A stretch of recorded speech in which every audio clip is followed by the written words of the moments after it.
I'm not doing any skits this time. I'll save all my funny mask-related skit ideas for when I review Son of the Mask at some point. But I will put this shitty fan-made replica of the mask from the comics right here on my desk. Yeah, right there on my desk to, you know, set the mood for the video. It's not really gonna do anything or have anything to do with the video, or like it's just gonna sit there. I don't even honestly need it, but you know, it'll set the mood for the video. Sometimes I like to put props back there. I know, so unique, but yeah. So let's like start the video for real this time. So I'm actually a huge fan of The Mask. Ha ha ha. No. And I'm also not talking about the 90s Jim Carrey movie either, even though I do really like it.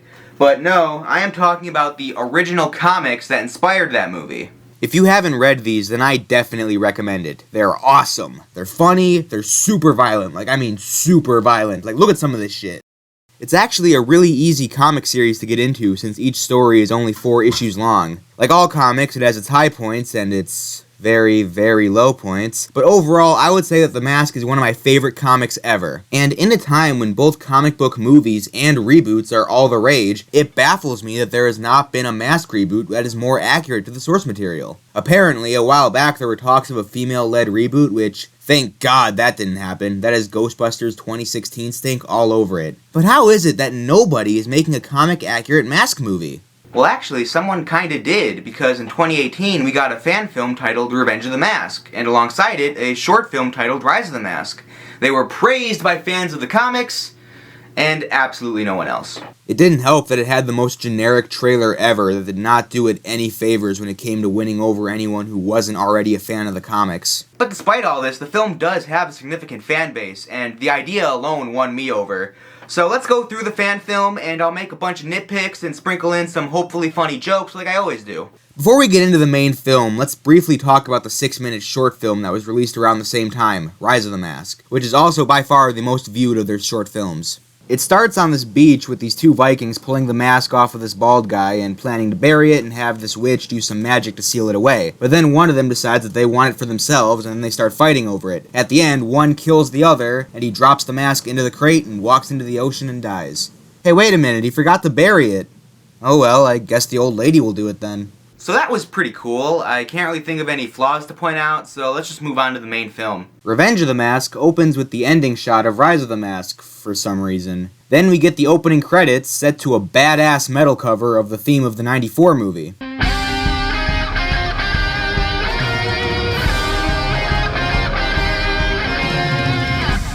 And then after that, we meet our main character, Alan. Via a very cliched voiceover intro, we are told that he has a gambling problem that put him in debt to some criminals. And after he loses his job and is unable to pay them back, they steal his car, beat the shit out of his wife, and then dangle him over a bridge. So if you hadn't noticed, these movies use the tone from the original comics, but not the plot. Alan is an original character who is kinda the stand-in for Stanley Ipkiss, in the sense that he is a down-on-his-luck guy with a hot blonde girlfriend who gets the mask and uses it to gruesomely murder people who he has a grudge with. But there's just one problem.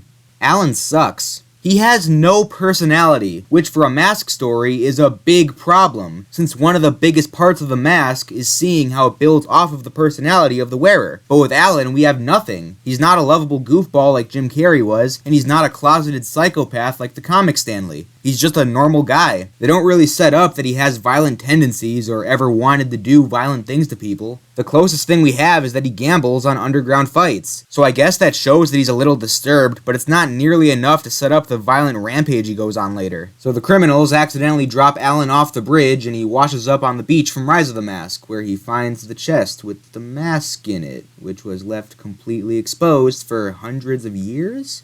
Wait, are you telling me that in hundreds of years, not a single person has stepped onto this beach and found this chest, which was left completely exposed and also hasn't rotted away or at least become submerged underwater due to erosion?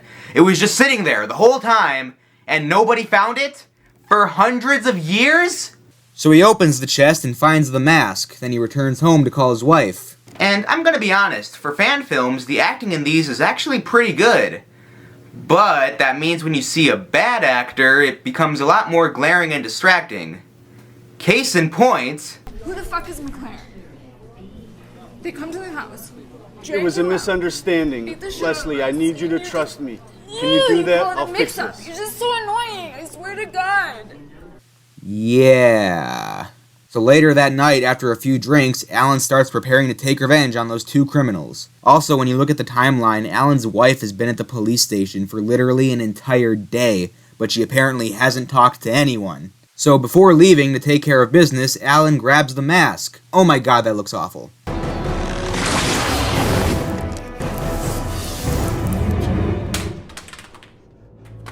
Huh, that was anticlimactic.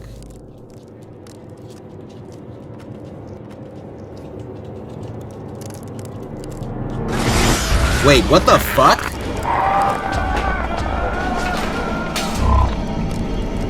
Wait, so let's look at this. Alan throws the mask onto the ground, he then instantly relaxes and turns around, and then the mask throws itself back onto his face. But Alan was looking down the whole time. He would have seen it move across the floor, but he has no reaction to it. Oh, and also, the mask moves!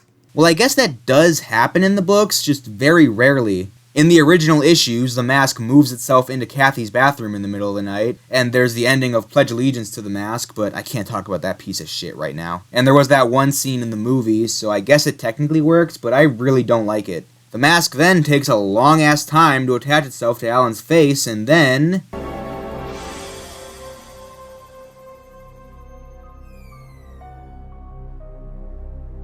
That is so obviously not the same guy. What the hell? If the actor who plays Alan couldn't do the makeup, then just have the guy playing Big Head also play Alan. Why does it need to be two separate actors? So overall, this transformation scene is okay, but I think it could have easily been improved. Instead of having Alan preparing for a suicide mission, why not have him mope around for a little bit and wonder what he's gonna do? Then have some evil-sounding voice whisper something along the lines of, "So what are you waiting for? Let's go waste the Nazis."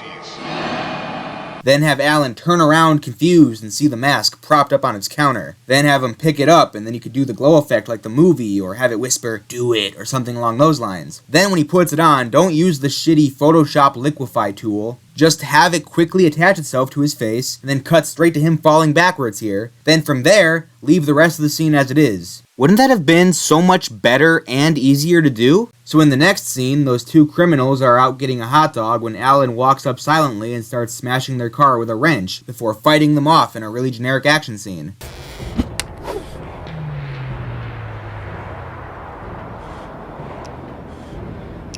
Close your eyes.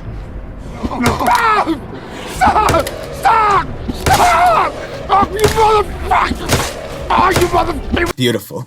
This is beautiful, look at that. So let me start with the obvious problem here. Having all of the damage take place off screen makes it painfully obvious that he isn't hitting anything. Then pair that with the fact that this guy is just sitting still while Alan breaks his legs. He's barely even squirming or making any attempt to move. And then there's this guy's acting. It's so bad. I do not buy for a second that this guy is in any pain at all. These are the most stock torture noises I've ever heard. If someone was breaking my legs with a baseball bat, my response wouldn't be, "Stop! Stop!" My response would be, "Ah, oh fuck, oh god, my fucking legs!" Also, I don't think bashing someone's legs in with a baseball bat would cause blood to shoot up into your face like that, but I don't know. Oh, God! Stop! Hey, where did the car and the other guy go? They just vanished in between shots. Now give me the goddamn bat!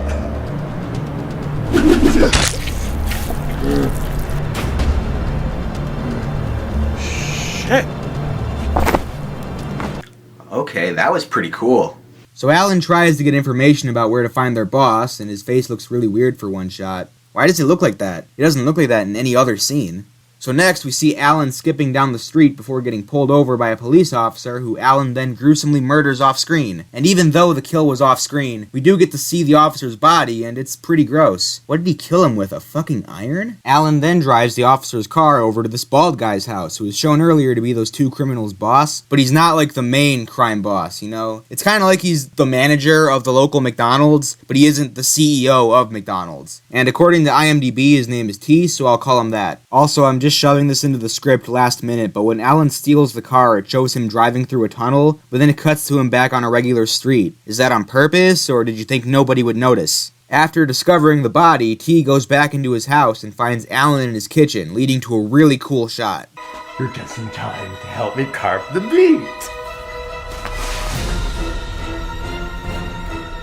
It's so cool to see that outfit ripped right from the comics in live action. Though I wish he had been wearing it the entire time, since it would have made the previous fight scene a little better, since the plain black hoodie is pretty boring and reminds me too much of Pledge Allegiance to the Mask. Alan then kills T off screen and wears his skin as a disguise to get into the headquarters of the local crime boss McLaren. We also get a reveal of the real T's body, which is pretty cool. Then we get a really good scene of Alan, still disguised as T, struggling to get past the armed guards. Honestly, this guy is portraying Big Head's mannerisms better than the guy actually playing him. This is shown even more clearly when he rips off the disguise and has to continue the bit himself. But if you're feeling groggy, things are going to get very, very weird. So Alan gets into McLaren's meeting room and immediately gets blown to smithereens with some of the best effects in the movie. Although his movements are not synced with the gunshots at all. What is this, one of my videos? Then, because this movie just has to keep reminding me of shitty Mask stories, he uses finger guns to kill everyone in the room except for McLaren, like that one scene in Son of the Mask. Also, I hate how his face is so covered in blood that you can't even tell it's green anymore. So Alan sits down with McLaren, who is completely unfazed by this supernatural being that killed all of his men with finger guns. Also, side note, this is the funniest line in the whole movie. You think taking out all these guys? You think that impresses me? Huh? I fucking hate this guy! I was gonna punch his butt later this week. McLaren tells Alan that even if he kills them, all of the people who work for him will come after Alan and his wife, to which Alan responds, You're right about almost everything, Mr. McLaren. Except you're more of a jumping off point. Then via a motion comic, Alan kills McLaren, and we cut to the next day. We see Alan rip off the mask and just leave it on the street? Why the fuck did he just leave it on the street like that? That's so stupid! He knows how powerful it is, and he's just gonna leave it there on the street for anyone to pick up? And also, why does he even want to get rid of it? He was fucking invincible! What is he thinking? So then Alan goes home where his wife is waiting for him so she can yell at him some more, but Alan assures her that they're going to be okay. Just then, they see on the news that over 200 criminals have been killed by the mysterious Big Head killer. Alan makes this scary face into the camera, which means nothing, because we already know he got rid of the mask. And roll credits!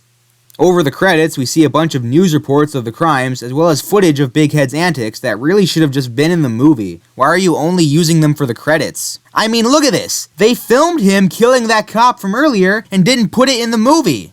And after the credits, we get a post-credits scene of some little girl finding the mask on the street and taking it home, which is exactly why Alan should not have left it sitting in the street. Though I like the reference to the comic storyline, The Hunt for Green October, nice touch. And that was Revenge of the Mask, and as a Mask fan, it was really cool, but looking at it objectively, it's not great. The story is very flawed and filled with plot holes. Alan has no discernible personality and is the most boring host for The Mask I've ever seen. Except for the guy from Southern Discomfort, he was also really lame. The guy who's playing Big Head is just plainly not good. He has no comedic delivery and his voice sucks. The effects are very hit or miss, and biggest of all, it's completely missing the comedic aspect of the character, as literally all attempts at one-liners or funny scenes fail, and honestly seem forced. This movie honestly reminds me of Pledge Allegiance to the Mask, as it suffers from a lot of the same problems. Underdeveloped story and characters, very focused on seeming dark and gritty, which is in direct conflict with the character, and it understands that the original comics were violent, but not that they were supposed to also be funny. Now, this movie is not as bad as Pledge Allegiance to the Mask, since it doesn't ruin previously established characters and shove ill-thought-out politics down your throat, but I thought the comparison was interesting. Again, I understand that this is a fan production, and they couldn't have his eyes cartoonishly bulge out of his head, or have him get run over by a car and be completely flattened, but there are a lot of simple ways these problems could have been fixed. I already mentioned the changes I would have made to the transformation scene, but there's also some other scenes that could have used minor adjustments. First off, ditch the black hoodie for the first section and give him like a suit. Preferably the red and purple one from the first issue, but the green one from the original cover art would also do. Change up his weaponry. Instead of a baseball bat, have him break that guy's legs with a croquet mallet and have funny sound effects play when he uses it. This would nicely contrast with the guy screaming in terror. And you know what? While you're at it, have him break the car with the mallet as well. For this scene here, I think it would have been best if he took more time getting back up. Preferably, he should have some battle damage, like some large rips in his clothes, lots of bullet holes, maybe his insides are showing. That could work, just buy this Frankenstein Halloween costume and cut the middle part out and sew it into his shirt, and have a guy on the ground squeezing the pump to make his heart beat. And I also think adjusting the tone to be less serious would help a lot. Because when everything is so dark and serious, it makes the clunky parts stand out way more. But if the tone was more comedic, then you can more easily get away with these flaws. But overall, this was a highly flawed, but still charming fan film. And if you are a fan of The Mask, I definitely recommend that you should check it out. But this is not the end of the video, because 1 year later, they made a sequel, Revenge of the Mask 2. Let's see if they've learned from the criticisms that the first one received and improved upon it. So for some reason, the second film opens with Alan being dropped off the bridge again. Like, I mean footage ripped directly from the first film. I guess it was to remind us of this dialogue exchange, where the two criminals are talking about how some guy named Ricky got stabbed. Because after it ends, we cut to a flashback revealing exactly how Ricky got stabbed. Oh, and it also reveals that Ricky totally deserved it, because he is annoying as hell. I don't give a fuck, alright? He keeps fucking me over, and I am sick of it. I ain't scared of him. So Ricky forces his way into the meeting room and demands that McLaren pay him $60,000. In response, McLaren stabs him in the leg before having T make a phone call to an unknown character. Then McLaren stuffs a bunch of money into Ricky's suit pocket before they both leave the room. And then...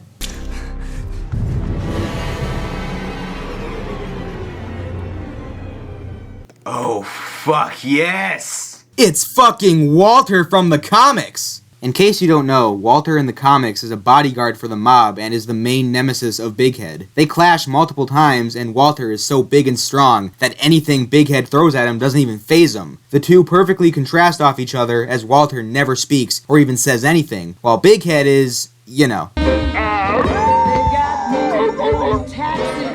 It's literally an unstoppable force meets an immovable object. Here he is played by WWE wrestler Nathan Jones, and I cannot wait to see what he does in this movie. So Walter fucking brutally crushes Ricky's head and that's it.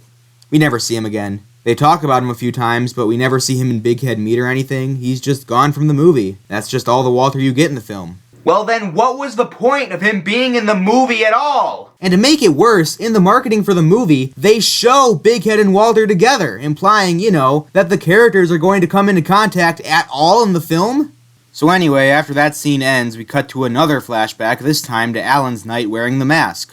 We see him chase this guy down in a race car before running him over, then getting out of the car to finish the job, but he gets interrupted by these criminals who worked for McLaren. After a few decent gags, Alan guns them all down with a chain gun before blowing the last guy up with a lit cigar. Then the guy's head lands on the ground and Alan picks it up and puts it in his trunk, which is filled with the heads of a bunch of other criminals. Then the guy he ran over turns out to still be alive, so Alan goes to interrogate him for where he can find Ricky. And when the guy refuses, Alan takes off his mask for some reason and tries to convince him again. But that still doesn't work, so Alan just kills him. This scene alone makes this film a huge improvement over the first one. The effects have been drastically improved. Big Head's face looks like it came from an actual, blockbuster movie, most of the time, but we'll get to that in a minute. The effects when he puts on and takes off the mask have also been largely improved. His weaponry is much better. No more regular-ass baseball bats and wrenches. Now we have chain guns and whatever that thing is supposed to be. And the comedic timing is much better. They finally nailed down Big Head's twisted sense of humor, and the guy playing him is much better too. And he honestly proves to me that this character can be portrayed by people who aren't Jim Carrey.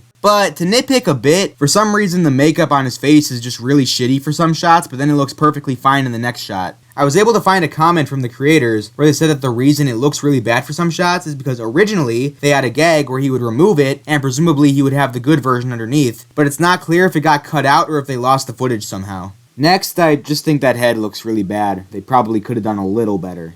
Also, why exactly is Alan looking for Ricky? He should already know that Ricky is dead. Did you hear about Ricky? Nah, I don't really hear too much.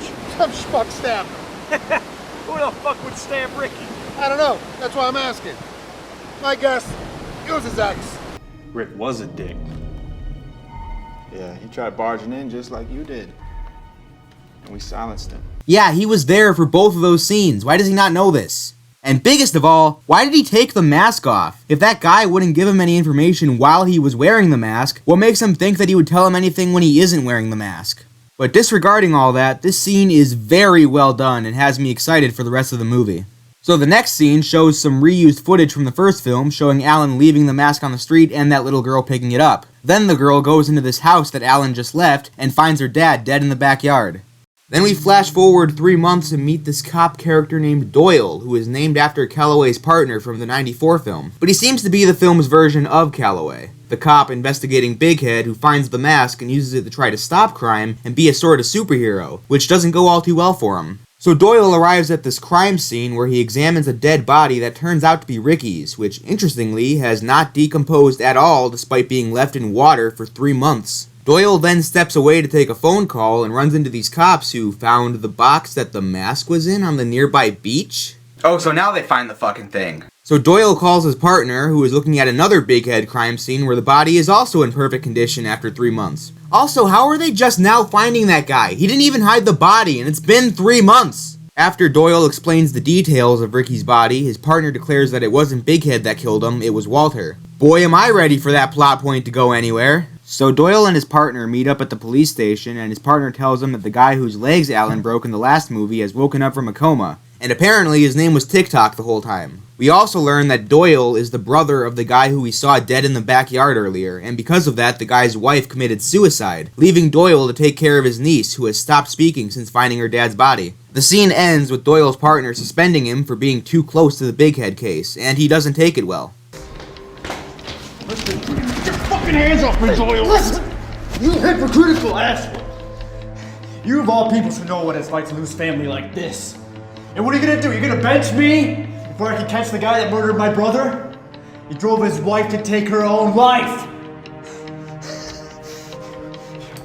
Here, take this, shove it up your ass, alright?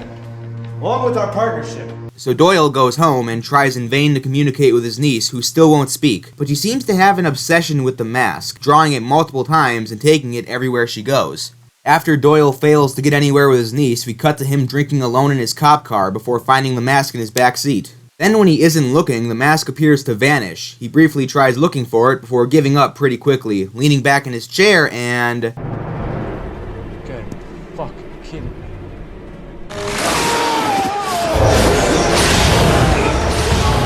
Are you fucking kidding me? Wow. Just wow. I'm at a loss for words about how dumb that is.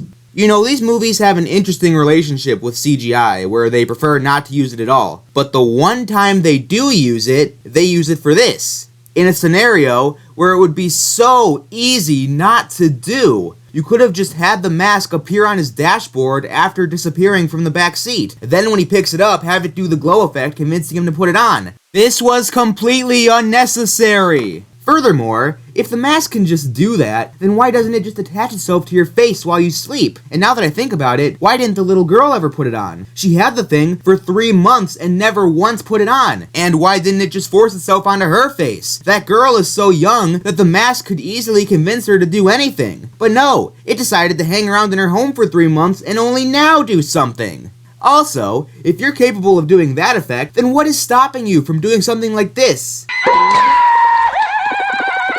Or this. Why, I don't believe there's anything wrong with my head. What's wrong with yours? Or this.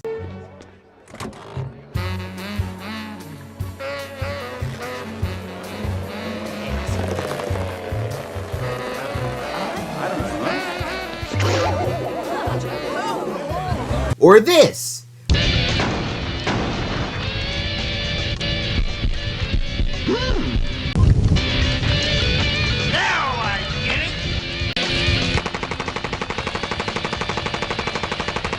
But you did this instead. So then we cut to TikTok in the hospital where he's confronted by Doyle wearing the mask. But TikTok believes that it's Alan coming back to finish the job. TikTok tells Doyle that he told Walter all about Alan, but Doyle reaffirms that, I'm not fucking Alan.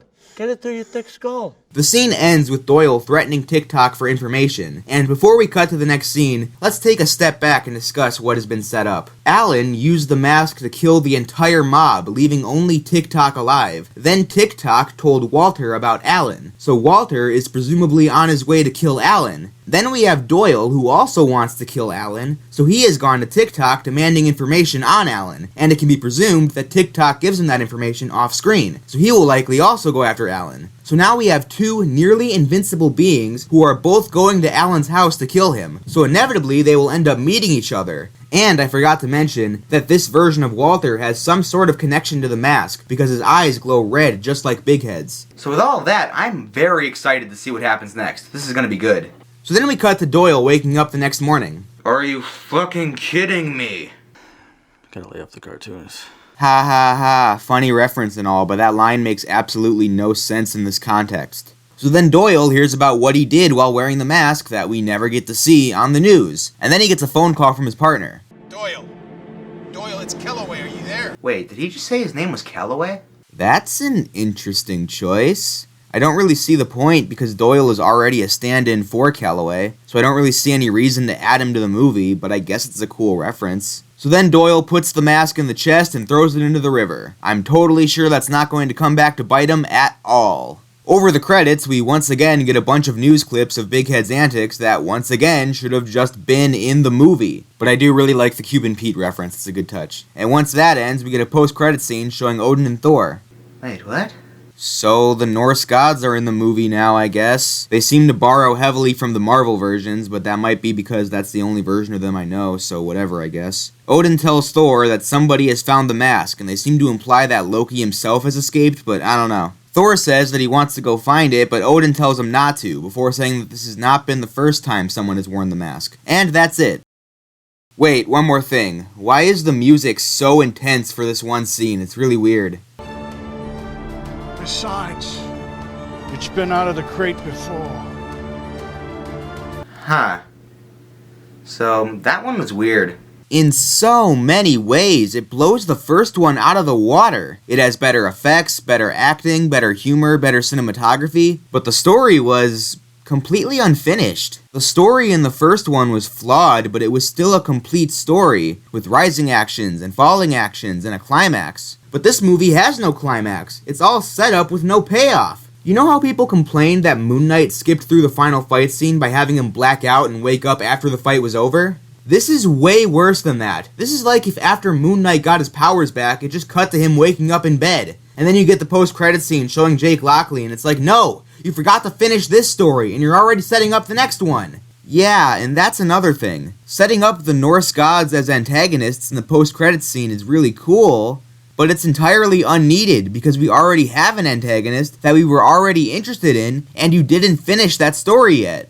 Did the MCU introduce Kang the Conqueror in the post-credit scene of Infinity War? No, because they were still in the middle of fighting Thanos, and introducing the next big bad guy before defeating the current big bad guy makes the current big bad guy seem like less of a big deal, which is wrong. Why is Walter even here if you aren't going to do anything with him and then sideline him for an actual god? And because of all this, I don't think I can say that Revenge of the Mask 2 is better than the first film, because the first film may have been an inferior film, but it was a finished film, while this film is better made, but it's only half of a film.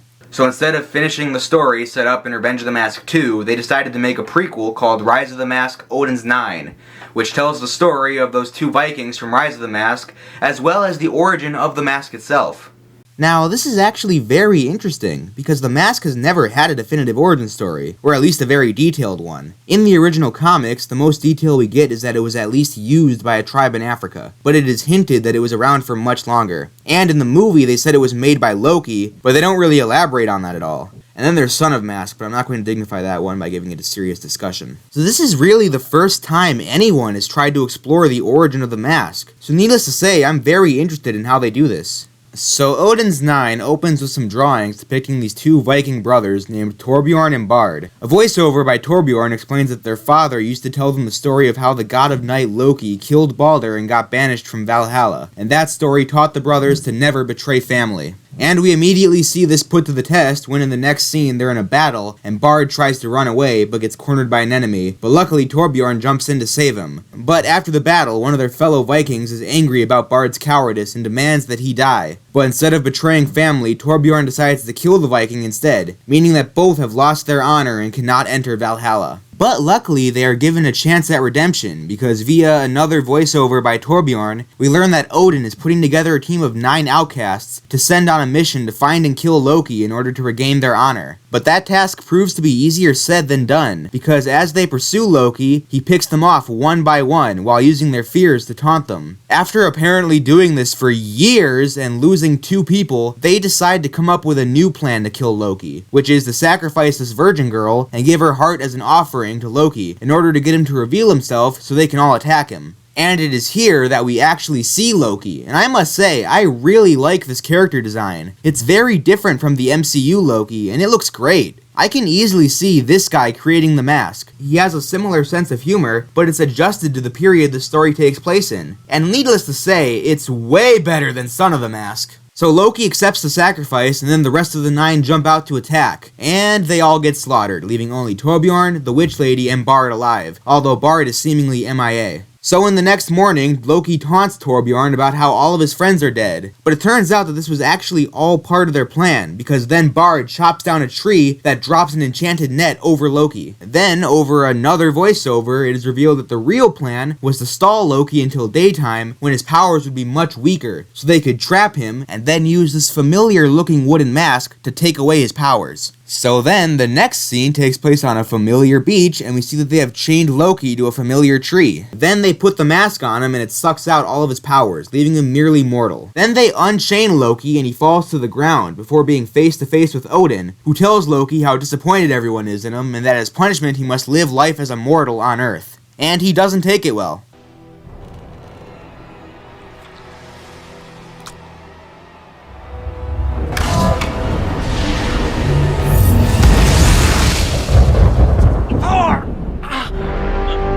And then the film ends where the original Rise of the Mask starts. Interesting that somehow Bard and the Witch got completely different faces in between short films. Oh wait, I almost forgot, there's 2 post-credit scenes in this one. The first one shows Odin looking at Ricky's body during that scene in Revenge of the Mask 2, and the other shows this old lady in a museum looking at what I presume is a replica of the mask. And then this guy walks into frame and he looks at her like we're supposed to know who he is. Will you stop setting up stuff? You've already set up so much. We don't need any more setup. Just give us the fucking payoff already. Also, in the panning shot before this, we see the Jumanji video game from the new movies, which is either an Easter egg or maybe this ties into the Jumanji fan film these guys made somehow. I don't really know.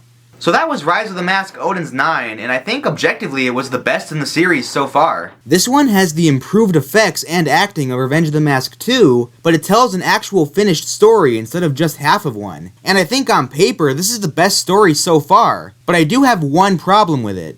The story feels really condensed and rushed. It feels like they took a 3-hour-long epic and condensed it into 35 minutes. Like half of the story is told through voiceover and we don't even see most of it. We don't get to know any of these characters except for Torbjorn and Bard. It feels like we fast forwarded 80% of the movie while someone was just explaining the bullet points of what happened. Imagine if the Lord of the Rings movies were like that. It would start with the backstory with Sauron in the ring, then quickly Gandalf would tell Frodo to go on his quest, then a voiceover would explain that Frodo and his friends went to go get rid of the ring, and then they got attacked by the guys in cloaks, and then they would meet Gollum, and then they would have a meeting with all the characters, then we would cut to the final battle, and Frodo would destroy the ring. The end. I haven't actually seen Lord of the Rings, I just pulled all that out of my ass.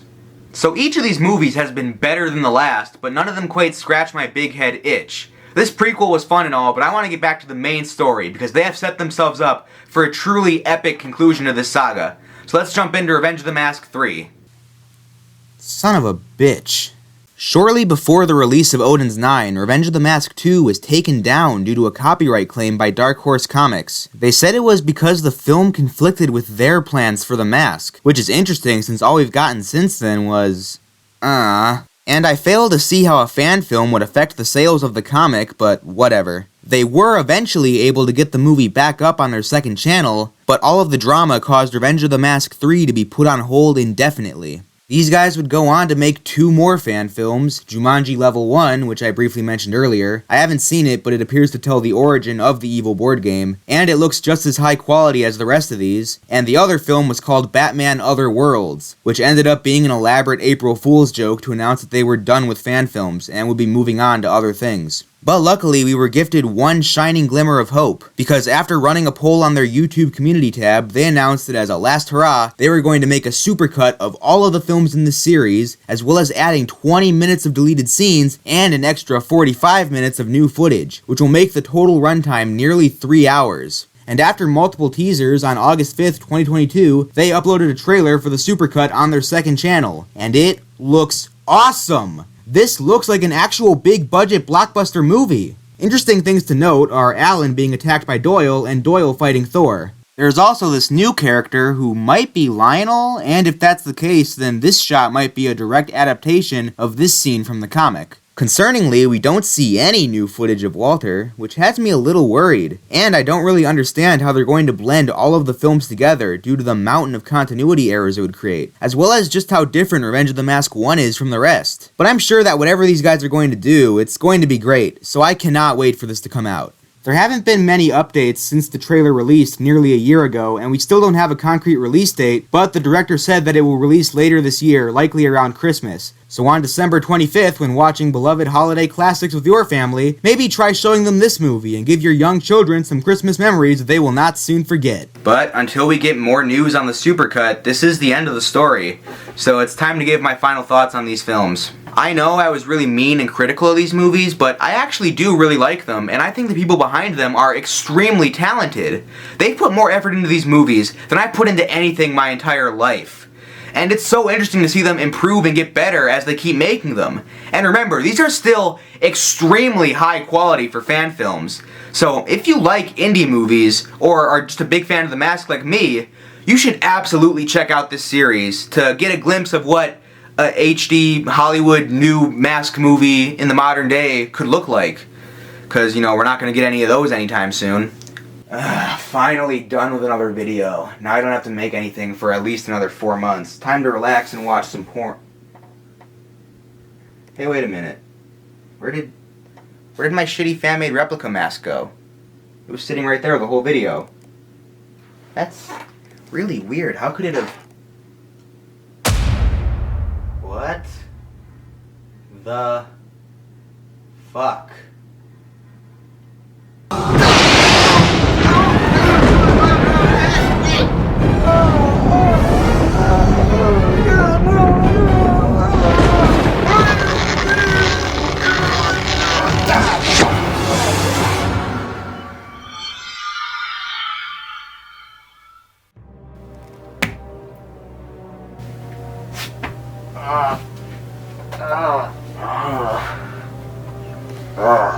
God damn it!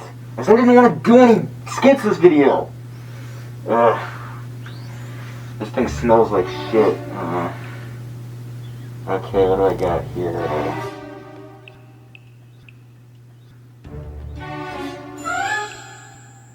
Alright, with these powers I can be a superhero. I can fight the innocent, protect crime, work for world peace, yada yada yada.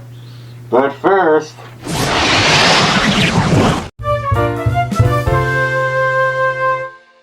Let me see your work ID, please. ID? No ID, no party. Where did the wife put that invitation? ID, not IV. Excuse me. My bad. Jamie, you've done it again.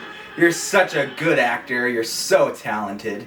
You make great movies. Oh, someone's calling me. Yes, this is the house of Jamie Kennedy. What's your favorite shitty movie? Okay, I want to see what you're inside. Oh, wait, no, that's not good. You know what? Fuck it, I'm right behind you. Fuck. Who the fuck are you, man? Alright, you son of a bitch. I've wanted to do this for years. What are you gonna do to me? Batter up, boys.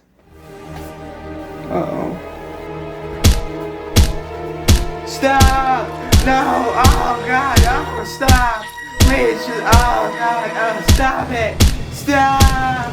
Please! Oh God! Oh, stop it! Oh God! Stop it! Oh no! It hurts! Oh God! No! Why? Oh, it hurts! Oh, the pain! Ah! No! Ah! Please! Please just stop it! Oh! Ah, just stop! Stop! Stop! Oh, stop it! Just stop! Oh, just stop! Oh, it hurts! Oh God, stop it! Please, just stop! Oh God, it hurts! Oh, the pain! Oh, please stop it! No! Stop it! Please! God, why?